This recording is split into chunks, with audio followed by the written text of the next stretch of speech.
মুজিব ওই যে বলে গেলেন তোরা সব বাঙালি হয়ে যা মানবেন্দ্রনাথ লালমাকে, ওইটা হচ্ছে ন্যারো ন্যাশনালিজম, ওইটা হচ্ছে সংকীর্ণ ন্যাশনালিজম।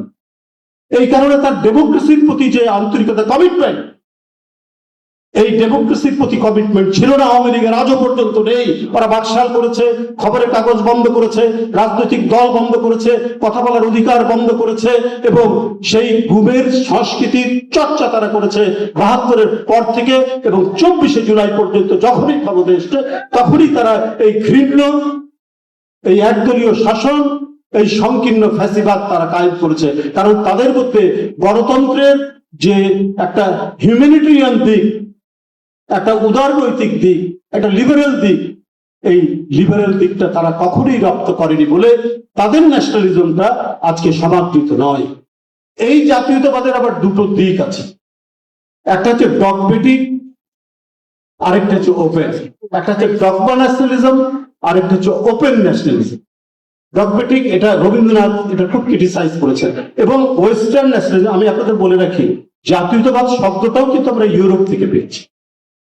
জাতীয়তাবাদ শব্দের মধ্যে একটি জাতি কিভাবে মানে গড়ে উঠে, এই সংজ্ঞাটা আমরা পেয়েছি, যে এটা এমফেসাইজ করে ইউনিটি, আইডেন্টিটি, তারপরে আপনার মানে যে share interest of a specific nation. তো এটা হচ্ছে জাতীয়তাবাদের একটা সংজ্ঞা দিয়েছে। কিন্তু রবীন্দ্রনাথ ঠাকুর এটার তার যে জাতীয়তাবাদ যে প্রবন্ধ, নেশন যে প্রবন্ধ, তার মধ্যে তিনি ক্রিটিসাইজ করেছেন যে আমি ওয়েস্টার্ন জাতীয়তাবাদ এটার আমি সমালোচনা করি, কিন্তু এর মধ্যে একটা ন্যারোনেস আছে, একটা সংকীর্ণতা আছে, এর মধ্যে একটি সেলফিশ ভাব আছে, স্বার্থপরতা আছে।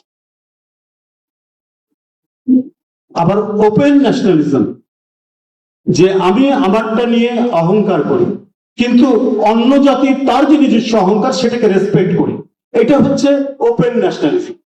জিয়াউর রহমান সেই ওপেন ন্যাশনালিজমটা ক্রিয়েট করেছে। সে ওপেন ন্যাশনালিজমটা কি দিয়ে তিনি ক্রিয়েট করলেন? এর সাথে নিয়ে আসলেন ডেমোক্রেসি। জিয়াউর রহমান বিখ্যাত শুধু বাংলাদেশি জাতীয়তাবাদ দিয়ে নয়, জিয়াউর রহমান বিখ্যাত বহুদলীয় গণতন্ত্র দিয়ে। কারণ গণতন্ত্রের মানে হিউম্যান ডেমোক্রেসির একটা অন্যতম আবেদন আছে, আমি আমার পাশের লোককে তার মতামতকে আমি সহ্য করব, দূরের মানুষের মতামতকে সহ্য করব, এবং অন্য মানুষকে ক্রিটিসাইজ করার আমার অধিকার আছে, ওই লোকের আমাকে ক্রিটিসাইজ করার অধিকার আছে। এইভাবে ওপেননেস তৈরি হয়, এইভাবে উদারতা তৈরি হয়। জিয়াউর রহমান শুধুমাত্র আপনার মানে ওই জাতীয়তাবাদের সংকীর্ণতার মধ্যে রাখেনি যে আমি সবার বড়, আমার দেশই সবচেয়ে বড়, সেটা না। তিনি এর মধ্যে ডেমোক্রেসি দিয়ে, আপনার কি বলে যে একটা হিউম্যান ডেমোক্রেসি দিয়ে জাতীয়তাবাদের একটা যে উদার রূপ, সেই উদার রূপটা দিয়েছে। Nelson Mandela, Mahatma Gandhi, Patrice Lumumba, Ziaur Rahman আমরা এক কাতারে ফেলতে পারি। আর ন্যারোনেস, সংকীর্ণতার মধ্যে আমরা ফেলবো মুসোলিনি, হিটলার, এমনকি কথাটা কি বলবো আরেকজন করতে হবে, যেটা বিশ্লেষণ করেছে চমৎকার ভাবে আব্দুল হাই সিকদার, শেখ মুজিব ওই যে বলে গেলেন তোরা সব বাঙালি হয়ে যা মানবেন্দ্রনাথ লালমাকে, ওইটা হচ্ছে ন্যারো ন্যাশনালিজম, ওইটা হচ্ছে সংকীর্ণ ন্যাশনালিজম। এই কারণে তার ডেমোক্রেসির প্রতি যে আন্তরিকতা, কমিটমেন্ট, এই ডেমোক্রেসির প্রতি কমিটমেন্ট ছিল না আওয়ামী লীগের, আজও পর্যন্ত নেই। ওরা বাকশাল করেছে, খবরের কাগজ বন্ধ করেছে, রাজনৈতিক দল বন্ধ করেছে, কথা বলার অধিকার বন্ধ করেছে, এবং সেই গুমের সংস্কৃতির চর্চা তারা করেছে ৭২-এর পর থেকে, এবং ২৪শে জুলাই পর্যন্ত যখনই ক্ষমতা এসছে তখনই তারা এই ঘৃণ্য, এই একদলীয় শাসন, এই সংকীর্ণ ফ্যাসিবাদ তারা কায়েম করেছে। কারণ তাদের মধ্যে গণতন্ত্রের যে একটা হিউম্যানিটেরিয়ান দিক, একটা উদারনৈতিক দিক, একটা লিবারেল দিক, এই লিবারেল দিকটা তারা কখনোই রপ্ত করেনি বলে তাদের ন্যাশনালিজমটা আজকে সমাদৃত নয়। বাংলাদেশি জাতীয়তাবাদটা সমাদৃত, কারণ এটা এমন একটি বিস্তৃত আসন, যে আসনের মধ্যে সবাই বসতে পারে। এটা বলার সাথে সাথে আমাকে কেউ প্রশ্ন করবে না যে তুমি বাংলাদেশের, তুমি মানে তুমি বাঙালি, তাহলে তুমি কি তাহলে চাকমা নাও, তুমি কি মারমা নাও, তুমি তিপ্রা নাও? তো বলছে না আমি বাঙালি। হ্যাঁ বাঙালি এটা একটা রেস, ওটাও একটা রেস। সব রেস যখন একত্রিত হয় একটি মানসিক অনুভূতির দ্বারা, তখনই ওটা নেশন ভাব, তখনই ওটা রিয়েল জাতীয়তাবাদ। এই প্রকৃত জাতীয়তাবাদ, যে পূর্ণতার কথা শিকদার ভাই বলেছে, সেই পূর্ণ জাতীয়তাবাদ কায়েম করে গেছেন শহীদ রাষ্ট্রপতি জিয়াউর রহমান।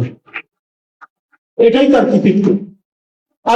আমি বাঙালি বলার সাথে সাথে আমি আমার পায়ের নিচে মাটি পাই না, আমি ভূগোল পাই না,